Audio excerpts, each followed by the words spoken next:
And now it's time for Joel's Gnomes.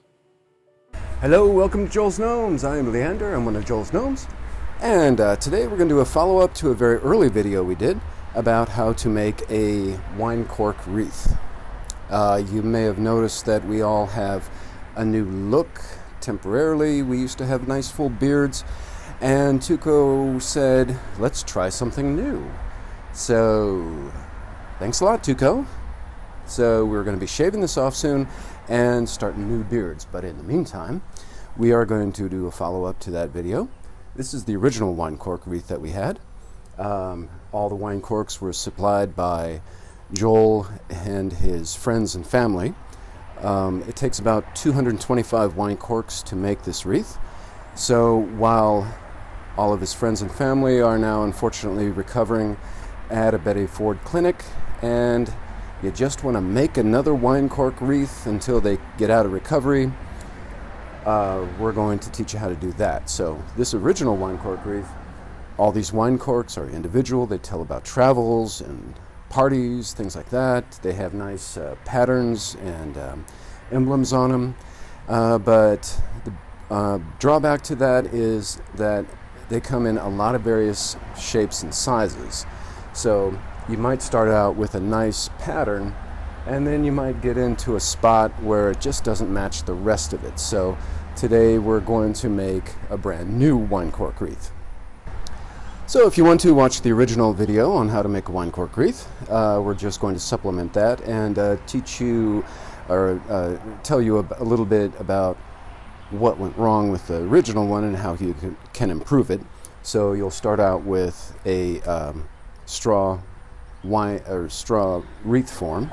It's wrapped in plastic. When you take the plastic off, when you cut it off, be very careful because there's a string attaching all of the straw into that. So if you cut that string, all you have is a big straw mess that's pretty useful for planting grass, but you're going to have to start out with a new wreath form. So what we did, we went online and we bought uniform wine corks. They have no design on them, so they're going to be nice and clean. These also are uniformly sized, so that once you establish a pattern, you're going to keep that pattern through the whole thing. So you get these, it takes about 225 to cover this wreath. So you get all 225 together, you cut innumerable toothpicks in half, drill a hole on the sides of them, and then you'll shove half of the toothpick into that. You don't have to glue it. If the hole is small enough, they'll just shove in real nicely and they'll stay. So the plastic is off the straw form. If you can, take the plastic off the straw form outside because the straw is going to go everywhere. So you have your straw form. Of course, you have your flat side and your round side. You want your round side out. So to establish a pattern, you need to find the inner diameter and the outer diameter of the straw form. So inner diameter, 12 inches, outer diameter of this, 18 inches. From that, you want to find 5 equidistant points on the diameter. So you will figure out a hexagon. And you can use any program that you like. You can probably Google it. We used Photoshop. You can use Photoshop, Illustrator, SketchUp, or you can actually do the hard math. But be very, very careful because math is hard.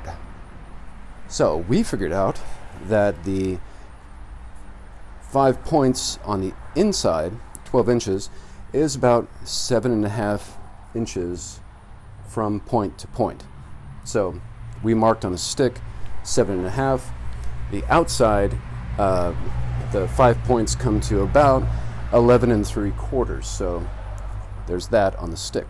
So you'll take a toothpick or two. We're going to do the inside first, and just make it and a horizontal.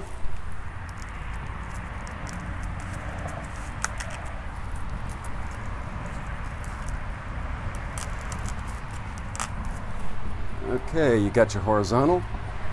Then you'll take 7.5 inches from that. You put another temporary toothpick in there, and there. We'll go ahead and do that to the inside and the outside, and we'll be right back. All right, so we've got our 5 inner and outer points set up. Now, if you want to be a stickler about it, you can take a piece of string and attach it to all 5 points with the string around that, and it should make a nice pentagram. But this ain't rocket surgery, it's just a craft, so you can pretty much eyeball it, but it does make a nice pentagram. Hail Manos, Prince of Primal Darkness.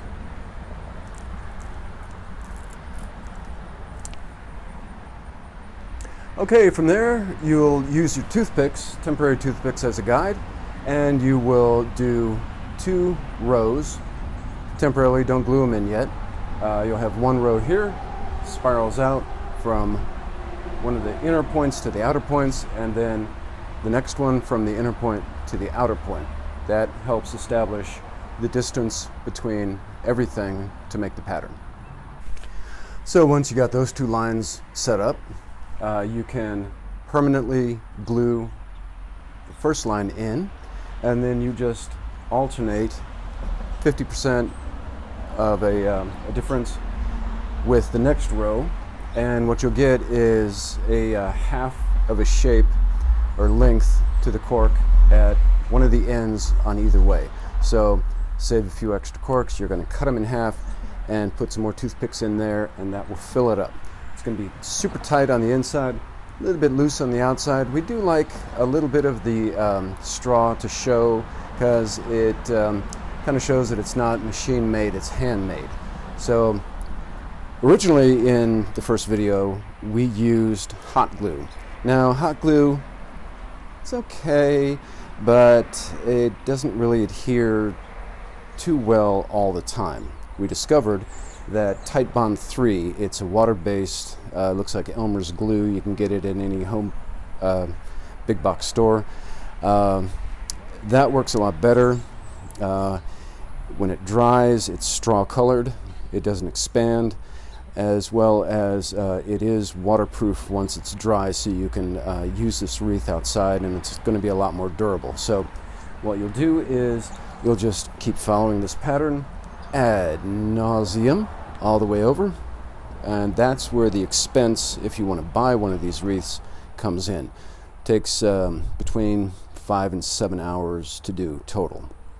So we're going to go ahead and get started with all that right now.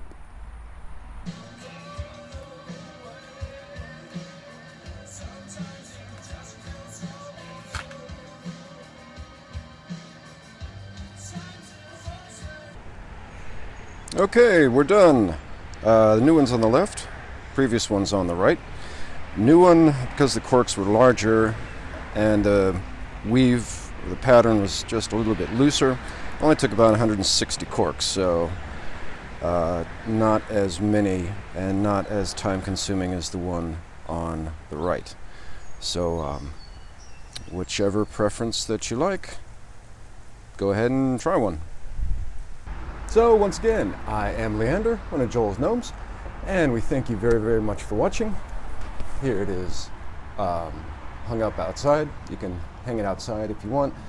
Probably not where it gets a lot of rain, because the corks are going to soak up the rain and then they're just going to get moldy. So use it on a nice dry day or use it inside. So we kind of like it. We like both of them.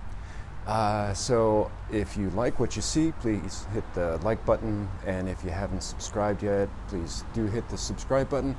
And if you make your own, please feel free to send a picture to us and we'll try and post it. So thank you very, very much, and we'll see you next time.